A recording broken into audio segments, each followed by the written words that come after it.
Ravi from the prestigious IIT Delhi. Welcome to the show, sir. Thank you so much for having me here. Sir first and foremost thank you so much for doing this.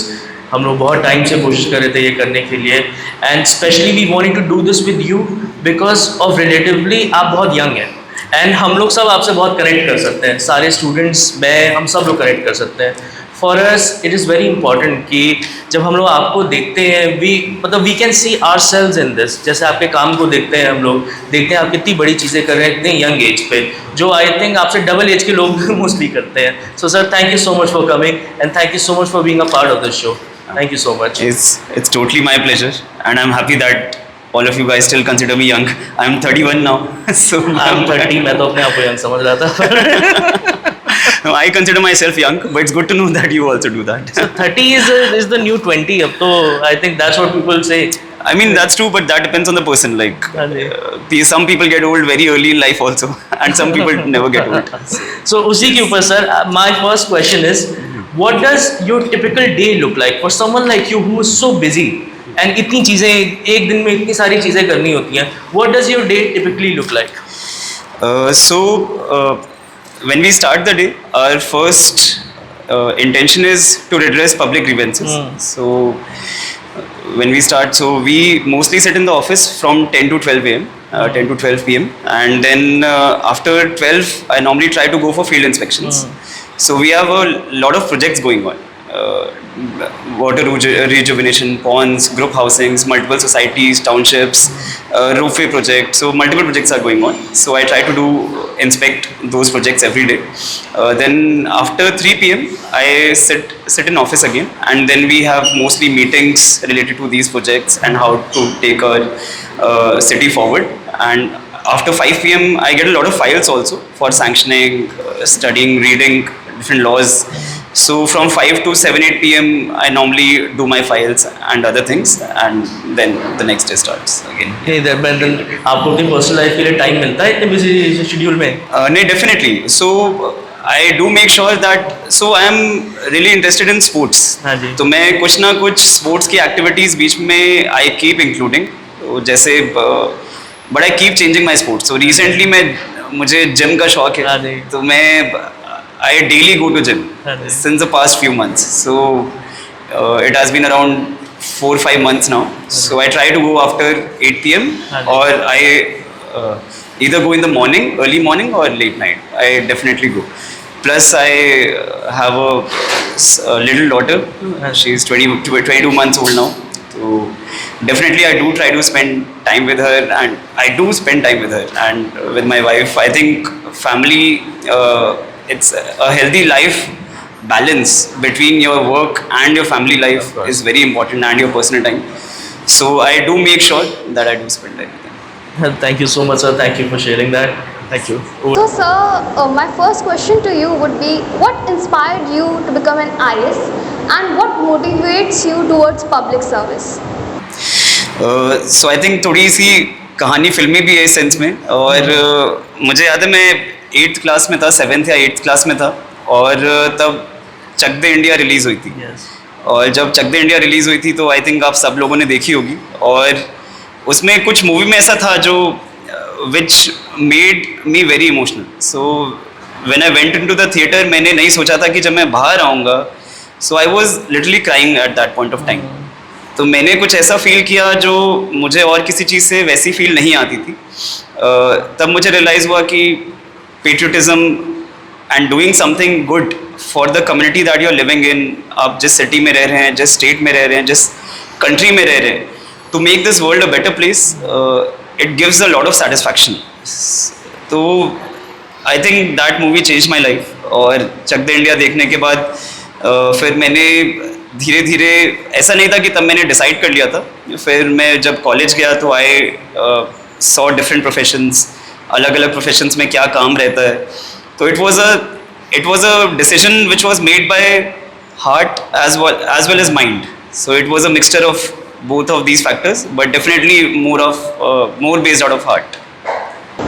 So, sir, how were you as a student, and what were the problems that you faced in your school life? Because sir जब आपने decide किया होगा कि school के बाद मुझे IAS officer बनना है, स्पेशली चक दे इंडिया के बाद, तो हार्डवर्क तो बहुत लगा होगा। Please tell us about your hard work, अपनी स्कूल लाइफ, फिर उसके बाद जो आपने हार्डवर्क किया। ओके, सो मैंने स्कूल में डिसाइड नहीं किया था कि मुझे IAS बनना है सच, बट मुझे पता था कि मुझे कुछ पेट्रियोटिज्म है और इससे बहुत ज़्यादा आता है मोटिवेशन, तो इसी में मैं कुछ आगे करना चाहता था। तब तो पता भी नहीं था कि IAS क्या होता है एग्जैक्टली, और ये इस प्रकार की चीज़ें नहीं पता थी। लेकिन एनीवेज जब मैं स्कूल में था तो स्कूल में नॉर्मली अभी भी हमारी कंट्री में मोस्टली हम सबको या तो इंजीनियर्स या डॉक्टर्स ही बनाते हैं। यहाँ भी मुझे लगता है कि सभी बच्चों के पेरेंट्स भी यही कहते होंगे कि इंजीनियर्स या डॉक्टर्स बनना है, मोस्टली यही है। तो मेरे साथ भी सेम ही था। My father and my parents told me कि you should try for IIT। तो मैंने 11th-12th में आई टुक IIT की कोचिंग लिया था, मैंने दिल्ली से लिया था, और मैं दिल्ली में ही मेरा घर है, तो वहाँ एक पंजाबी बाग करके एरिया है, वहाँ पे नारायणा इंस्टीट्यूट से वहाँ I took coaching for couple of years. And definitely IIT की कोचिंग थोड़ी टैक्सिंग तो रहती है। उसमें 4 दिन की वो कोचिंग होती थी, 7 आउट ऑफ 7 days 4 days रहता था, और सुबह 10 बजे से लेकर रात को 8 बजे तक कोचिंग रहती थी।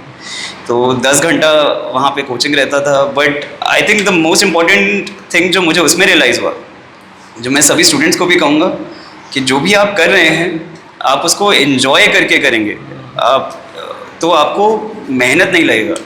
तो अभी अगर कोई मुझसे पूछता है कि आपने बहुत हार्डवर्क किया, तो मुझे लगता है कि it was not hard work for me then. मुझे बहुत मज़ा आता था, चाहे वो फिज़िक्स, मैथ्स, केमिस्ट्री, वो सब उनको पढ़ने में, समझने में, क्योंकि उससे आपको एक अंडरस्टैंडिंग मिलती है अपनी दुनिया के बारे में, कि आपकी दुनिया कैसे चलती है।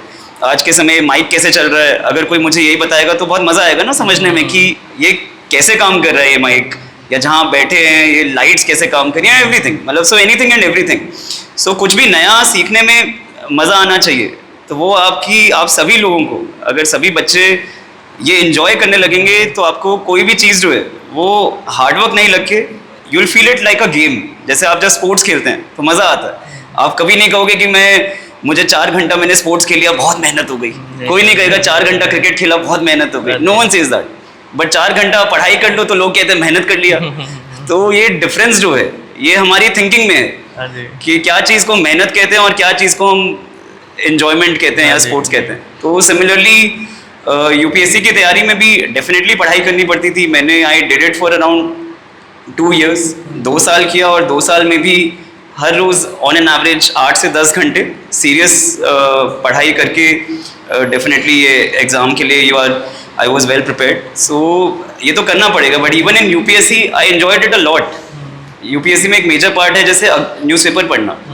तो एक न्यूज़पेपर पढ़ना जो वो एक हैबिट है, और मैं डेली 2 से 3 घंटा न्यूज़पेपर पढ़ता था।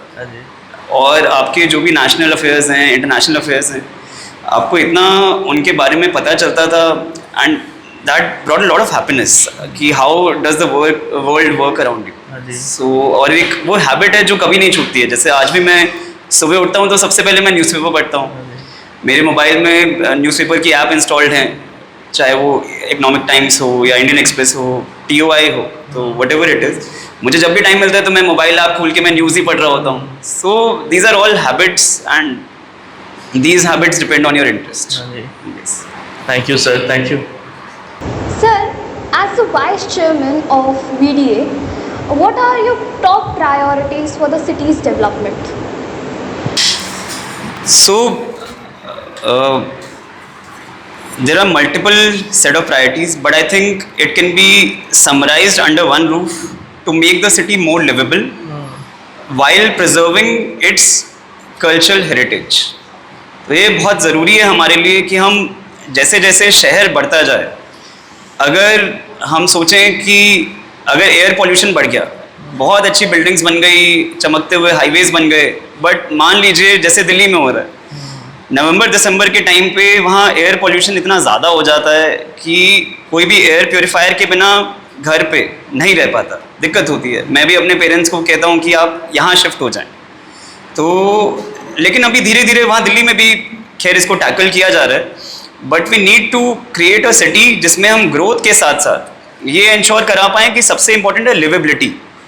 जहाँ पर लिवेबिलिटी जब मैं कहता हूँ, यानी कि आपको सबसे पहले सिटी में आपको सेफ फील होना चाहिए, आप अगर अपने घर से निकलते हैं, कहीं भी जाते हैं, सेफ फील करने के मल्टीपल पैरामीटर्स हैं।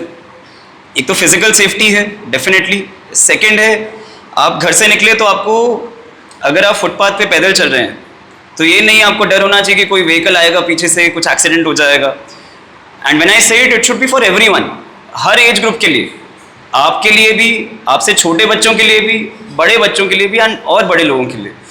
तो एक वॉकेबल सिटीज़ क्रिएट करना, एक फ्रेंडली नेबरहुड्स क्रिएट करना, ये ध्यान रखना कि सिटी में कंजेशन बहुत ज़्यादा ना हो। व्हेन आई से कंजेशन यानी कि from point A to point B, वहाँ पहुँचने में मुझे अगर सिटी में घंटों लग जा रहे हैं या कंजेशन है तो even that city is not liveable. तो हमारा पर्पज़ ये रहता है कि ये ट्रैफिक, जितना हमें ट्रैफिक दिखता है उसको कैसे कंट्रोल करें। तो राइट नाउ जैसे we are coming with 2 concepts, आप लोग उसको बहुत अच्छे से, since you are all fresh new minds, तो नए आइडियाज़ आप बहुत जल्दी समझेंगे। हम एक 15 मिनट नेबरहुड का कॉन्सेप्ट ला रहे हैं।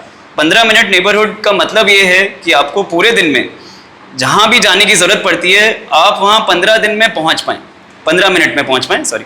तो 15 मिनट में जब पहुँचेंगे, कैसे पहुँचेंगे, आपको कहाँ कहाँ जाना है, आपको मॉर्निंग में आपको स्कूल जाना है अपने, आपको ग्रॉसरी खरीदने जाना है, आपको कुछ शॉपिंग करने जाना है, आपको एंटरटेनमेंट के लिए जाना है, आपको अपने ऑफिस जाना है।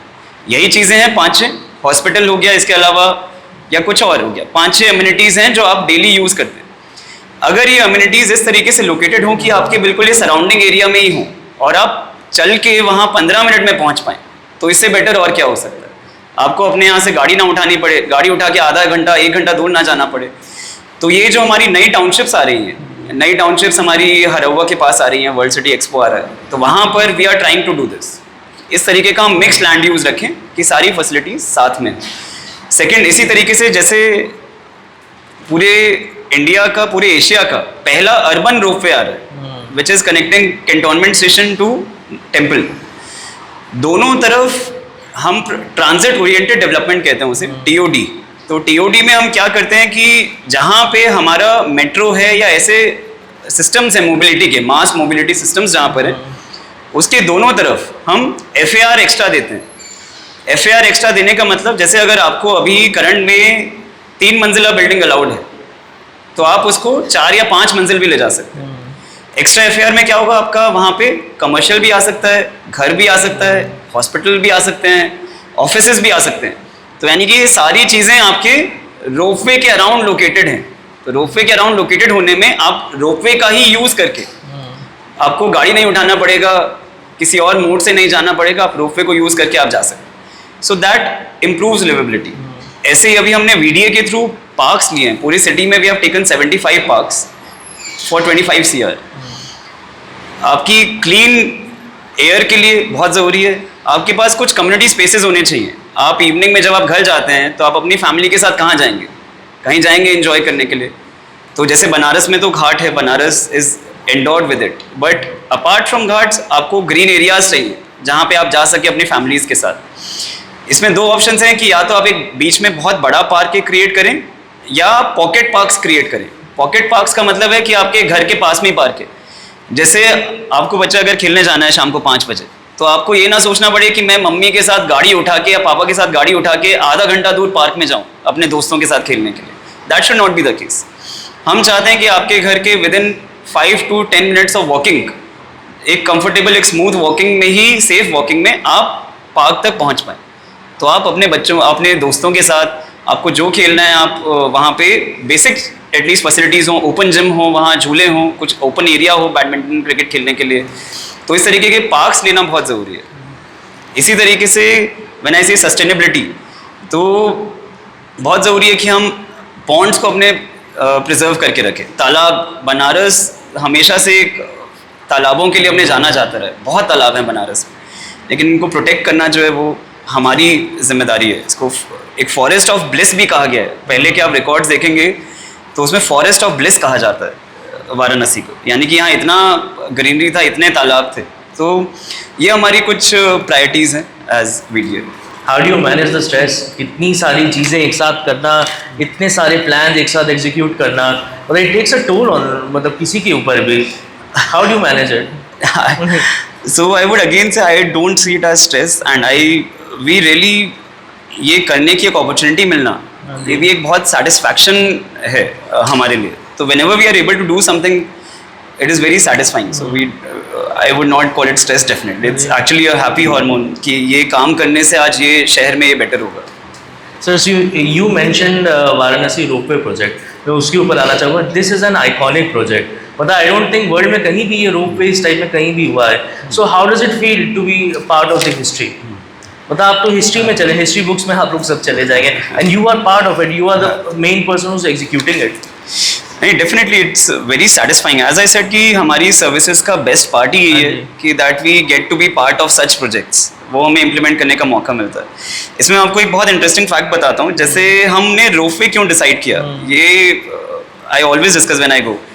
We could have gone underground also, right, but we did not go underground. तो कैन एनीवन ऑफ यू और मे बी थिंक कि वाई हम अंडरग्राउंड क्यों नहीं गए हम? Does anyone have an answer यहाँ पे?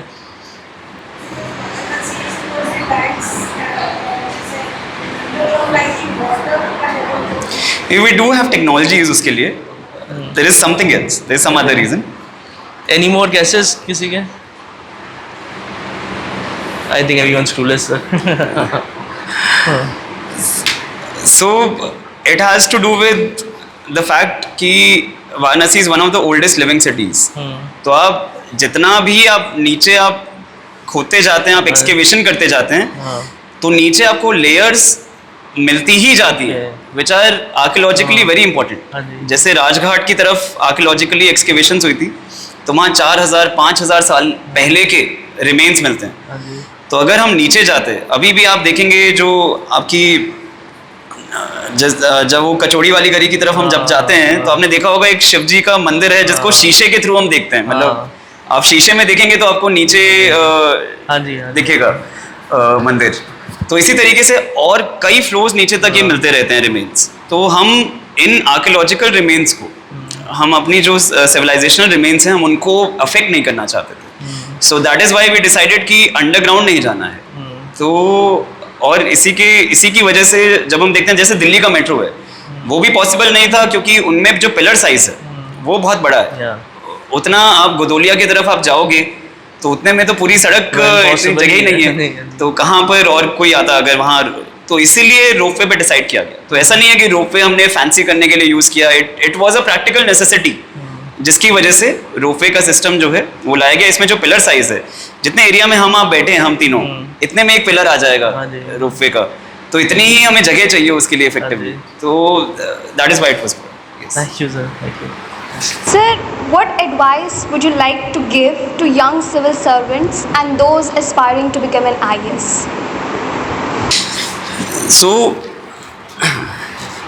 I always say एक थ्री इडियट्स में भी एक डायलॉग है जो मुझे हमेशा याद रहता है कि सक्सेस के पीछे मत भागो, don't run behind success, excellence के पीछे भागो.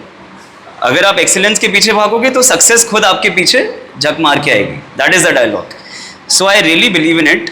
आप जिसमें भी आपको इंटरेस्ट है, आप उस चीज़ को अच्छे से करो. आप you should be an expert in it, मतलब you should be the best in it. अगर आपको फुटबॉल खेलना पसंद है लेट्स से, और आप चाहते हो कि आगे करियर मुझे फुटबॉल में बनाना है, तो you should be then the best in it. You should have excellence. Don't think कि मैं इंडिया टीम में जाऊंगा. वो टारगेट एक आप बना लिया, वो सक्सेस है. ये नहीं हमें सोचना है कि मुझे पहले से ही मैंने सोचा हुआ है कि नहीं मैं तो इसमें ही जाऊंगा. लेकिन आपको एक्सीलेंस के बारे में सोचना है कि जो मैं करता हूँ, ड्रिबलिंग करता हूँ, तो मुझे उसमें पूरे इंडिया में बेस्ट होना है. अगर आपने ये सोच लिया तो आप ऑटोमेटिकली इंडिया टीम में आ जाओगे. So this is the difference between success and excellence. हमें ये नहीं सोचना है कि हमें IIT जाना है. हमें ये सोचना है कि फिजिक्स में मुझे बेस्ट होना है. अगर मैं फिजिक्स, केमिस्ट्री, मैथ्स में बेस्ट हूँ अपने पूरे एरिया में या पूरे इंडिया में, तो ऑटोमेटिकली आप IIT में चले जाओगे. तो दिस इज़ द डिफरेंस. ये आप सब लोगों को मेरी एडवाइस यही रहेगी. और दूसरा यही रहेगा कि जो भी आप सिलेक्ट करें, don't do it only because of societal pressure. ये नहीं कि आपके पेरेंट्स ने कहा है कि आप सिविल सर्विसेज देना है, या आपके पेरेंट्स कह रहे हैं कि आपको IIT ही बनना है, IIT जाना है, या डॉक्टर ही बनना है. आप अपने मन से पूछो आपको क्या करना है. और मुझे लगता है सबसे फॉर्चुनेट लोग वो हैं जिनको एक स्टेबल आंसर मिल जाए. क्योंकि कई बार क्या होता है, स्टेबल आंसर नहीं मिलता है. मतलब आप 10वीं में होंगे तो आप सोचेंगे मैं एस्ट्रोनॉट बनूंगा, हाँ जी 12वीं में होंगे तो सोचेंगे मैं जर्नलिस्ट बनूंगा, कॉलेज के सेकेंड ईयर में आएंगे तो सोचेंगे मैं अब मैं इंजीनियर बनना चाहता हूँ, और फोर्थ ईयर तक आते आते लगेगा कि सब दुनिया जो है कुछ भी बनने लायक नहीं है, मैं कुछ भी नहीं बनना चाहता हूँ। So these are the conflicts of life, ये नेचुरल है।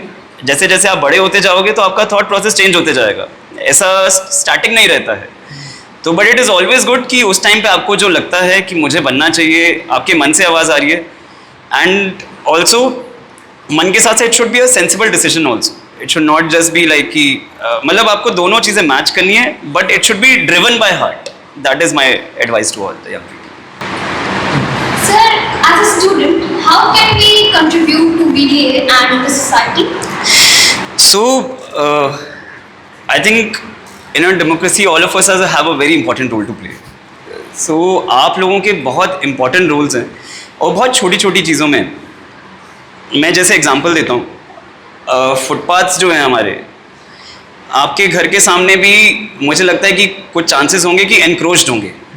आप जब अपने घर से निकलते हो तो फुटपाथ पे कहीं ना कहीं किसी ने अपनी दुकान आगे बढ़ा रखी होगी, किसी ने कुछ और किया होगा, तो हमें एटलीस्ट टोकना चाहिए, क्योंकि वो दुकान जिसने बढ़ाई होगी ना वो भी आपका जानने वाला ही होगा कोई, आप उसी लोकेलिटी में रहते हो, आप सब लोगों को वहाँ जानते हैं। तो जो लोग रूल्स फॉलो नहीं करते हैं, एक हमारी सोसाइटी में एक बेहतर सोसाइटी बनने से अभी भी रोकते हैं, तो हमें ज़रूर उनको टोकना चाहिए। ये पहली चीज़ है मुझे लगता है, और हमें खुद फॉलो करना चाहिए सबसे पहले तो, टोकने से पहले, क्योंकि जिन्होंने आगे दुकान बढ़ाई है वो भी कहीं ना कहीं तो जा ही रहे हैं, उनके भी बच्चे कहीं ना कहीं पढ़ ही रहे हैं, तो यानी कि कोई ना कोई तो है जो, तो हम देखते हैं रोड्स पे जब जाते हैं ट्रैफिक रूल्स को फॉलो ना करना, हमारे ही फैमिलीज़ के या हमारे ही कहीं ना कहीं कुछ लोग तो हैं जो रेड लाइट पे नहीं रुकेंगे, बिना कारण के हॉर्न बजाएंगे, गाड़ी तेज चलाएंगे, सीट बेल्ट नहीं पहनेंगे। इसी तरीके से कूड़े की बात जब हम करते हैं, आपके घर का कूड़ा कहाँ जाता है, क्या आपको पता है आपके घर का? जैसे मैं आपसे ही पूछता हूँ, आपके घर का कूड़ा कहाँ जाता है? Sir, is it pit near our house, so we throw it in that? हाँ, तो यही चीज़ में हमें that is what we have to be consciously aware of. Maybe अभी आपने कॉन्शियसली सोचा नहीं होगा कि मेरे घर का कूड़ा वहाँ क्यों जा रहा है। जैसे नगर निगम का एक डोर टू डोर एजेंसी है, वो हर घर से आके कूड़ा लेना उसका काम है। अब एक aware citizen, as a aware citizen आपका रोल है कि वो एजेंसी भी काम करे। हम भी पुश करते हैं, लेकिन जैसे कहते हैं ना, एक हाथ से ताली नहीं बजती है।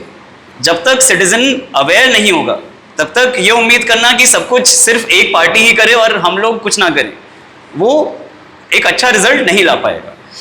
तो आपको ये पूछना चाहिए कि भाई ये हमारे घर डेली कूड़ा लेने जो आता है, हम उसको कूड़ा क्यों नहीं दे रहे हैं? जैसे आपके घर कोई आता है या नहीं आता है, तो आपको पूछना चाहिए। आपके यहाँ से आपने नगर निगम में वोटिंग भी किया होगा, चुनाव आपके पेरेंट्स ने, और जानते भी होंगे लोकल वार्ड मेंबर रहते हैं, पार्षद रहते हैं, आपके लोकल भी सफाई कर्मचारी रहते हैं।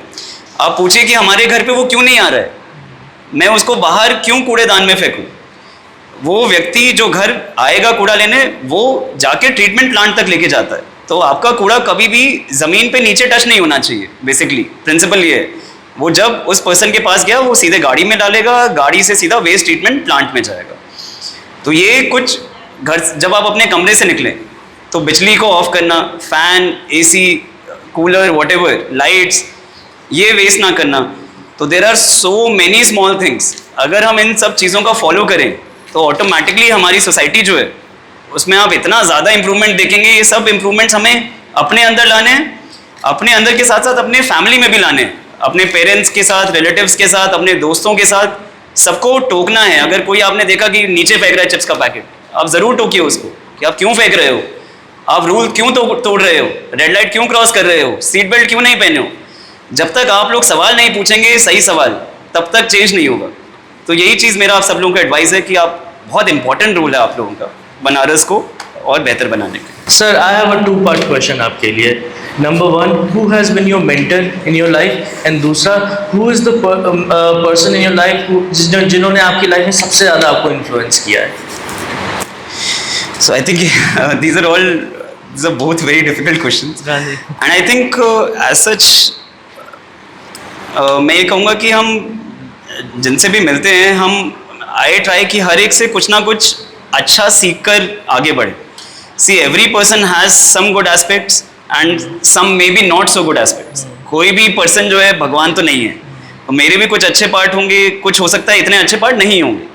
तो ऐसे जिनसे भी मैं मिला हूँ, चाहे वो मेरे टीचर्स रहे हों या कोई भी रहे हों, सबसे हमने अच्छी चीज़ों को सीखा है. And I think definitely family में किसी के भी ज़िंदगी में आई थिंक माँ बाप का सबसे बड़ा रोल रहता है. तो आपके जो भी ट्रेड्स हैं, आपकी जो भी थिंकिंग है, वो आपके पेरेंट्स से बहुत ज़्यादा आती है. तो आई थिंक जैसे मेरी मदर है, मुझे लगता है कि मैंने अपनी मदर से जो सबसे इम्पोर्टेंट चीज़ सीखी है, that is first of all sincerity. मेरी मदर मैथ्स की प्रोफेसर है, so she is very sincere with her work. एक वो कल्चर में आ जाता है वो कि ये काम अच्छे से करना है. Second I think very important thing that I have learn from her is compassion या काइंडनेस. तो ये हमारी सर्विसेज में भी बहुत इंपॉर्टेंट है. एंड ये हमेशा ध्यान रखना कि किसी का भी बुरा नहीं करना है. आप किसी का अच्छा कर सकते हो, बहुत अच्छी बात है, किसी का बुरा मत करिए. तो ये चीज़ें कंपैशन, उसकी परेशानी को समझ पाना, उसके दुख दर्द को समझ पाना, वो किस समस्या में है उसको समझ पाना, तो ये चीज़ें आई थिंक मैंने अपनी मदर से सीखी हैं. आई थिंक मैंने अपने फादर से एम्बिशन सीखा है. So he is ambitious and he has taught me how to think higher. मतलब नॉट टू सेटल कि मैं छोटे गोल्स बनाऊं. अगर आप अपना गोल ही बहुत छोटा रखेंगे तो जाहिर सी बात है आप अचीव भी उतना नहीं कर पाएंगे. तो अपने हाई गोल्स को आप हाई सेट करें, कोशिश करें उनको अचीव करने की. तो through success, through excellence actually. तो मतलब ये सब चीज़ें मैंने अपने फादर से सीखी हैं. बाकी डेफिनेटली टीचर्स का बहुत बड़ा रोल रहता है. बट सर प्रोफेशनल लाइफ में कोई, बिकॉज से for us we look up to you, ठीक है, but whom do you look up to अपने प्रोफेशनल लाइफ में? क्या मुझे इनकी तरह बनना है लाइफ में? मैं फिर से ये कहूँगा जिनसे मैंने सीखा है, उन्होंने मुझे हमेशा सिखाया है कि आप किसी की तरह मत बनो, आप खुद की तरह ही रहो. आप में कुछ यूनिक चीज़ें हैं जो किसी में नहीं है पूरी दुनिया में. That is what makes you you. तो वो भी यही बोलते हैं कि आप अच्छी चीज़ें आप मुझसे सीखो, लेकिन उनको आप अपने तरीके से इम्प्लीमेंट करो. तो जैसे मेरे आई थिंक सर्विस में बहुत 2 मेंटर्स जो मुझे अलग से याद हैं. मेरी ट्रेनिंग में इस समय जो कमिश्नर लखनऊ हैं, रोशन जैकब मैम हैं, वो मेरी मेंटर रही हैं. I have learned honesty, integrity, work wise excellence, उनसे मैंने सीखा है. और तो वो भी यही कहती थी. मैं जब उनके साथ बहुत टाइम स्पेंड करता था कि मैम मुझे आपके साथ रहना है, मैं देखना चाहता हूँ आप क्या क्या कैसे करेंगे. तो मैम कहती थी बहुत ज़्यादा टाइम नहीं रहना है, नहीं तो तुम मुझे एग्जैक्टली कॉपी करने लगोगे. तो डोंट कॉपी मी. वो शी इज़ वेरी गुड. अगर उनको कॉपी भी करें तो कोई दिक्कत नहीं है. बट वो कहती थी कि या फिर तुम्हारी पर्सनैलिटी कहीं ना कहीं छुप जाएगी. तो you have a unique personality. आप अपने तरीके से वर्क करो. You can take the good things from it. और इसी तरीके से इस समय जो डीएम मेरठ सर हैं, वो मेरे डीएम रहे हैं जब मैं सिद्धार्थ नगर डिस्ट्रिक्ट में था. तो दीपक मीना सर हैं, आई थिंक उनके साथ मैं 2.5-3 साल मैंने काम किया. तो वर्क वाइज किस तरीके से काम करना है, कैसे काम करना है, मैंने बहुत सीखा है उनसे. तो he has had a major role. Thank you so much sir. ये बहुत आपने वैसे इंपॉर्टेंट चीज़ बोली, दैट पर्सन, हर किसी की अपनी खुद की एक पर्सनैलिटी होनी चाहिए. एंड समवन किसी की तरह बनने की कोशिश नहीं हम लोगों को करनी चाहिए. We should be ourselves.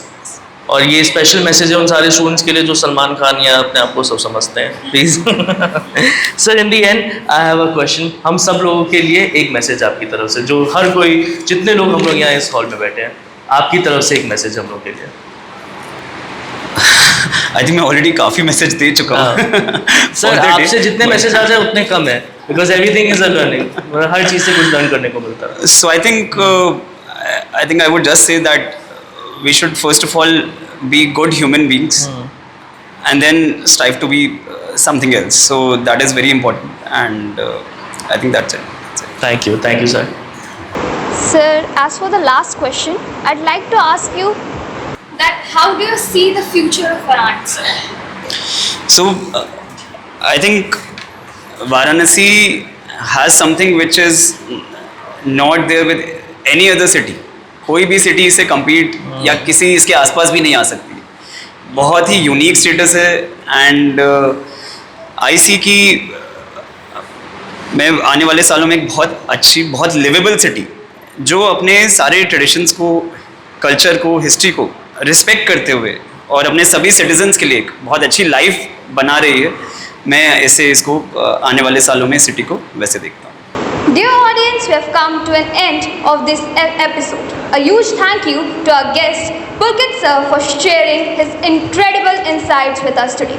Stay safe, stay healthy, and stay tuned to Dalam's podcast. Thank you, sir. Thank you, sir.